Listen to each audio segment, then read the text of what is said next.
Hello dear viewers, and welcome back to our channel. Today we're not chasing scandal, we're tracing a quieter, heavier thread: family, duty, and the future of two children who didn't choose their famous last name. Prince Harry has spoken of hope that Archie and Lilibet might one day be free to choose their own path, perhaps even as working royals. Inside palace walls, that idea has landed with a chill, and a very human debate has followed. The timing matters. Around Prince William's 43rd birthday, a report suggested that he and his inner circle were bemused by Harry's wish for his children to have the option of royal duties. Friends say William has changed. Where there was once turbulence, there is now a deliberate quiet. A future king who no longer allows family rows to dominate his thoughts, and who, some close to him believe, has emotionally stepped back. His focus is the institution, not the ongoing commentary around it. Across the Atlantic, Harry's path has looked very different. His return to Angola, walking in the footsteps of Princess Diana's landmine campaign, was more than an engagement, it was a pilgrimage. His words afterward sounded like a father thinking hard about legacy, the kind of world his children will inherit, and the kind of life they might choose to lead. The titles Prince and Princess are now theirs under King Charles III, but titles alone do not create roles. Archie and Lilibet live far from palace corridors, and, according to most briefings, are unlikely to be invited into the working fold while William is shaping the next era. There have been small signs of thaw. The king has met his youngest granddaughter. Quiet contact has been reported between Windsor and Montecito. Harry is said to be planning a UK visit in September, while the King and Queen are expected to spend time in Balmoral. Even so, seasoned watchers caution against expecting a family summit. The phrase you hear again and again is "behind closed doors." With the King's health a constant consideration, and with William's influence growing, any meeting, if it happens, would be private, careful, and brief. The hardest sentences are often the shortest. Their roles were sealed the day Harry walked away, one source said bluntly. Royal biographer Tom Bower went further. In his view, Harry's hope of returning depends on two things: how long Charles lives, and how Harry behaves. It is a cold calculation, but it reflects a sentiment that has quietly hardened in London. When the crown changes hands, the window may close completely. That is the reality William's team is said to be preparing for: a slimmed-down model, fewer working royals, tighter focus, stricter boundaries.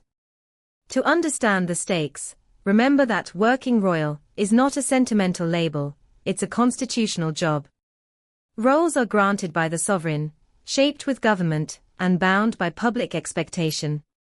Councillors of state, for example, must be UK domiciled and over 21, with limited exceptions for the heir. Security is assessed by the Home Office, not by sentiment.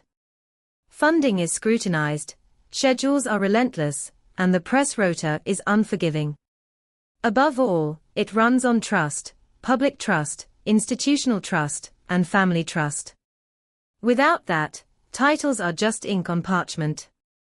History offers useful echoes. Not every Her Royal Highness serves. The Duke of Kent and Princess Alexandra have carried heavy loads. The Duke of Gloucester and the Duchess of Gloucester have served quietly for decades. By contrast, Princess Beatrice and Princess Eugenie are not working royals despite their titles. Lines move. Responsibilities expand and contract.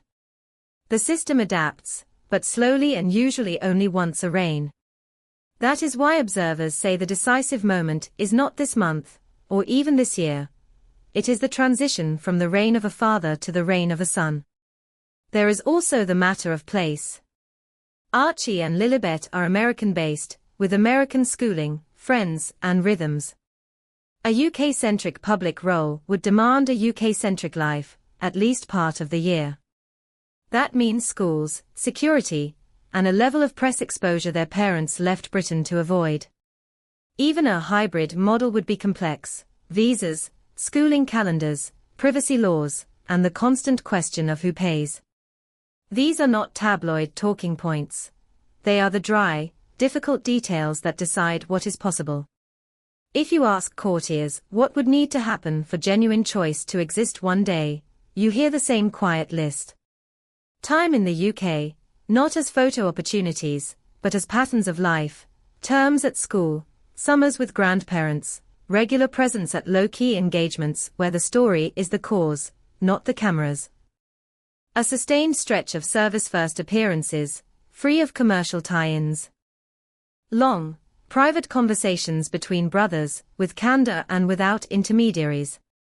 And the hardest part of all, a moratorium on the memoir and microphone cycle that has made trust so hard to rebuild. None of this denies the human side. Harry's hope is a father's hope. He wants his children to belong somewhere, in heritage, yes, but also in service. The Waleses, for their part, are carrying the weight of a slimmed-down monarchy while protecting their own young family. Both truths can live side by side: love for family and duty to institution, the desire to heal and the need to protect. It is possible to see William's caution not as cruelty, but as stewardship, and to see Harry's longing not as manipulation, but as a sincere wish for meaning. The media weather only complicates things. Every absence is a snub, every presence performative. Social media accelerates suspicion, polls bounce, headlines harden. In such noise, signals tend to be small. That is why seasoned royal watchers look for quiet tells. A shared car to a service, a private weekend near Balmoral, a joint patronage where the charity, not the family, is the point. If a path ever opens for Archie and Lilibet, it will be paved by small moments like these, not by sweeping declarations. There are other realities to weigh. Invictus and Earthshot illustrate two different branches from the same tree. Service delivered through independent organizations rather than palace corridors. If the Sussex children grow into lives of service outside the royal framework, American universities, global charities, private sector impact, would that be a loss? Or simply a different version of the same family instinct to build and help? Many in the palace would quietly prefer that alternative. Service without constitutional strings, contribution without constitutional risk. And yet the pull of history is strong. Diana's walk in Angola still shapes hearts. The late Queen's quiet creed, duty, steadiness, restraint, still shapes expectations. In between stands a generation, asked to modernize without dissolving. William's answer so far is discipline, fewer faces, clearer roles, rarely a misstep. Harry's answer is voice, causes explained loudly, pain described honestly, new platforms used to widen reach. The brothers' choices diverge, but their children are still young enough that time, if used well, could soften the edges of those choices. It is worth clearing away two stubborn myths. First, reconciliation, if it comes, will not arrive on camera. It will be slow, private, and unannounced. The public will learn of it years later, when it is already normal. Second, choice for Archie and Lilibet will never be absolute. No royal life is. Even with an invitation, boundaries would be tighter than in California. Political neutrality, commercial guardrails, and a level of scrutiny that would test any 20-year-old's patience. Freedom has a price, so does belonging. Where, then, does that leave these two small people, who have become symbols in other adults' arguments? In a kind of gentle limbo, royal by blood, Californian by upbringing, and surrounded by grown-ups making decisions that will shape their someday. If the king keeps a door quietly ajar, there remains a narrow path, respectful contact, resets rather than statements, and patience measured in years, not headlines. If that door closes with a change of reign, their futures will likely be private, with the freedom many people would envy, and the loss of a life of service their father still believes in. There is something sobering, and oddly hopeful, about that. Sobering, because families can break in ways that thrones cannot mend. Hopeful, because children grow, time changes tone, and institutions are capable of grace when grace is earned. The only certainty is that choice, if it comes, will arrive quietly, with conditions, and on someone else's timetable. Until then, the story belongs to the adults. It is on them to speak carefully, to show up consistently, and to remember that every headline has two small readers in it. One day, Archie and Lilibet will hear the unedited version, from both sides. What they do with that truth may define a chapter of royal history we cannot yet see. What do you think, dear viewers? Is there still time to bridge the divide so that Archie and Lilibet can truly choose service or privacy, without bitterness attached? Or has the next chapter already been written, with their lives set outside the royal fold? Share your thoughts respectfully below. Your perspectives always enrich this community. If you value calm, thoughtful coverage of the royals, please like this video and subscribe, so you don't miss our next update. Thank you for watching, and until next time, take care.